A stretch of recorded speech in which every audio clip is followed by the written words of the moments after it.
perbuatan-perbuatan mereka tidak mengizinkan mereka berbalik kepada Allah, sebab roh perzinahan ada pada mereka.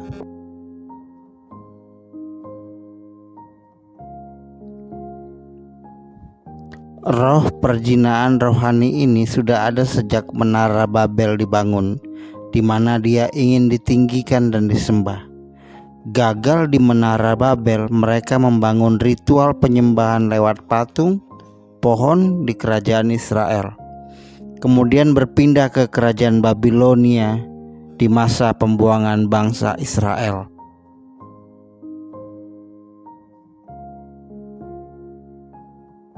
Di masa pembuangan bangsa Israel, roh-roh ini bekerja sangat aktif di Israel. Alih-alih menyembah ke Allah yang hidup, mereka malah menyembah ke Allah-Allah asing. Roh perzinahan ini digambarkan Allah kepada Yehezkiel di Yehezkiel 23, yakni Oholah dan Oholibah. Roh perzinahan rohani ini disebut dengan lebih jelas sebagai ibu dari pelacur-pelacur dalam wahyu yang diberikan kepada Yohanes. Roh perzinahan rohani yang sama yang sudah bekerja ribuan tahun sekarang menyelinap masuk ke seluruh gereja-gereja di dunia untuk merangsang perzinahan rohani, membuat perpecahan, mengajarkan berbagai paham aliran Kristen yang melenceng. Ini alasannya Yesus menyampaikan dan banyak nabi palsu akan muncul dan menyesatkan banyak orang. Paulus menegaskan ajaran sesat ini sudah menyelusup. Roh-roh yang menyesatkan ini sedang bekerja. Percekcokan antara orang-orang yang tidak lagi berpikiran sehat dan yang kehilangan kebenaran, yang mengira ibadah itu adalah sumber keuntungan. Wahyu pasal 17 menggambarkannya terutama sebagai ibu para pelacur. Hal ini terkait aktivitas keagamannya yang akan kita ungkap. Mari kita lihat lebih dekat judul ini dan latar belakang perjanjian lamanya. Ibu para pelacur dan kekejian di bumi. Wanita ini melambangkan sumber perzinahan rohani dalam umat Tuhan. Gambar perempuan itu menandakan perzinahan rohani, menggambarkan mereka yang secara lahiriah dan secara agama tampaknya bersatu dengan Allah yang benar, namun tidak setia pada hubungan ini. Perzinahan dan kekejian adalah istilah yang digunakan Allah dalam perjanjian lama untuk menggambarkan keterlibatan Israel dalam penyembahan berhala, penyembahan dewa-dewa palsu. Allah sering menggambarkan dirinya sebagai suami Israel yang telah mereka nikahin dengan membuat perjanjian dengannya. Gambaran ini menekankan komitmen kasih Allah terhadap Israel dan pentingnya pengabdian sungguh-sungguh mereka kepadanya sebagai istrinya. Namun berulang kali Israel melakukan perzinahan rohani layaknya seorang pelacur dengan menyembah dewa-dewa lain. Tuhan sangat berduka atas perzinahan dan pelacuran rohani Israel, dan dia menyampaikan hal ini melalui teguran keras dari para nabinya. Beberapa bahasa yang paling keras mengenai perzinahan rohani Israel ditemukan dalam Yehezkiel 16 yang menggambarkan Israel karena mereka menyembah dewa-dewa palsu.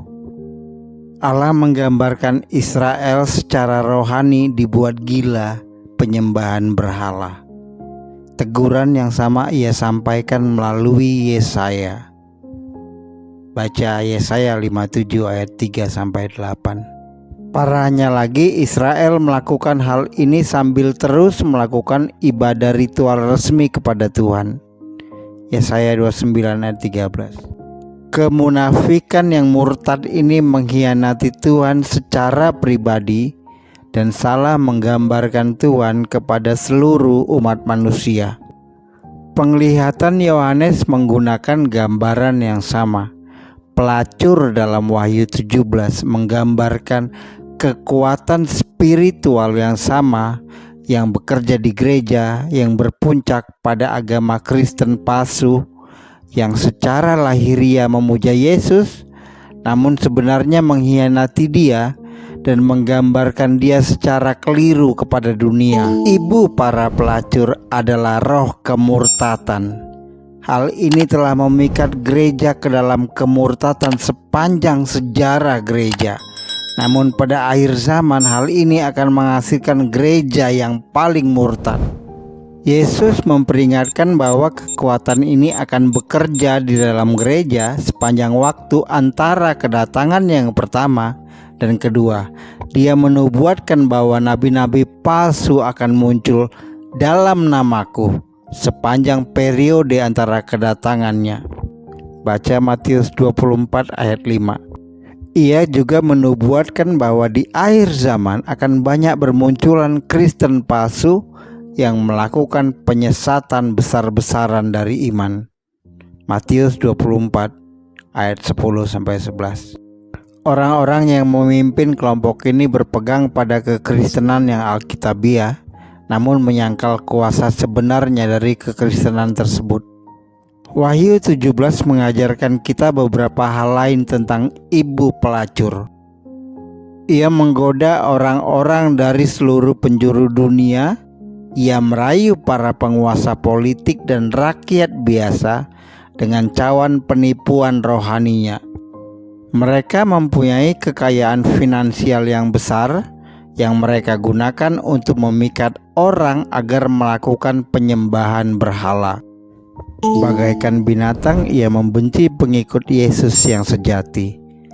Ia membuat orang lain mabuk dengan anggur penyembahan berhala, tetapi ia sendiri mabuk dengan darah orang-orang kudus.